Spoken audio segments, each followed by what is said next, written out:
Hello students, welcome back. So today we will read chapter 9, that is push in boats.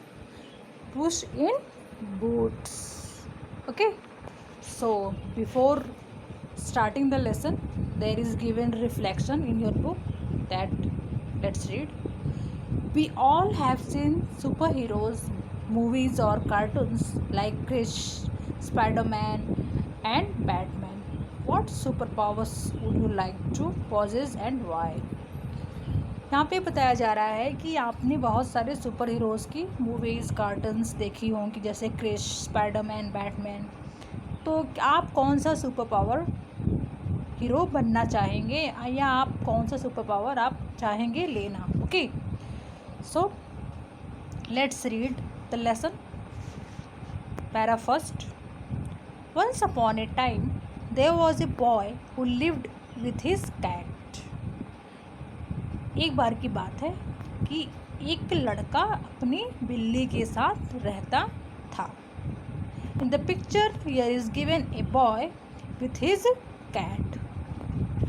Here, a boy with his cat. Okay.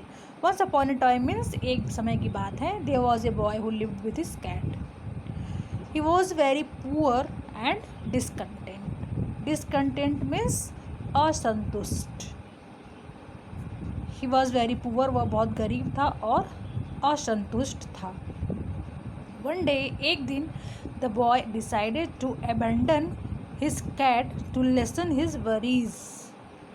एक दिन क्या हुआ, उस लड़के ने फैसला किया. टू अबैंडन मीन्स होता है निकाल देना, निष्कासित कर देना, है ना, छोड़ देना. अबैंडन त्याग देना. वो अपनी बिल्ली को त्याग देगा, छोड़ देगा कहीं. टू लेसन, लेसन मीन्स छुटकारा पाना, रीड ऑफ. वो और छुटकारा पाएगा. हिज वरीज, अपनी परेशानियों से, चिंताओं से वो मुक्ति पालेगा. क्योंकि उसकी मुश्किल का कारण क्या है, वो बिल्ली ही है. तभी तो वो कह रहा है कि he will abandon his cat to lessen his worries.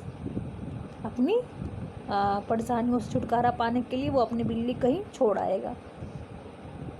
Upon knowing this, और यह जान कर कि वो बिल्ली को कहीं छोड़ने वाला है, उसका मालिक कौन था, वो लड़का.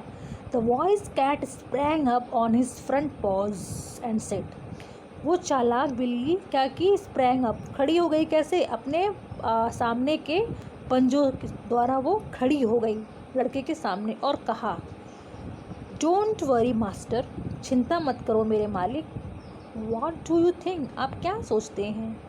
दैट आई एम वर्थलेस, कि मैं बेकार हूँ, मेरी कोई कीमत नहीं है, मैं यूजलेस हूँ. Give me a cloak, a hat with feather in it. कह रहा है कि मुझे एक क्लॉक दीजिए, एक हैट दीजिए और उस हैट में फीदर, है ना, पंख लगे हों. And a pair of boots, और एक बूट्स दीजिए, मतलब बूट्स का पेयर दीजिए, जो बूट्स पहना जाता है पैर में, है ना, up to knee. And you will see, और आप देखेंगे, व्हाट आई कैन डू, कि मैं क्या कर सकता हूँ. The boy decided to test the cat's words and did as he was told. लड़के ने तय किया कि चलो कैट्स जो कह रहा है उसको टेस्ट किया जाए, उसकी परीक्षा ली जाए कि वो कितना सच कह रहा है, कितना गलत कह रहा है. ठीक है. एंड डिड, और उसने वही किया, एज ही वॉज टोल्ड, जैसा कि उससे कहा गया था करने के लिए. यानी कि उसने वो सब चीज़ें उसको लाकर देने का फैसला कर लिया. कौन, the boy to his cat.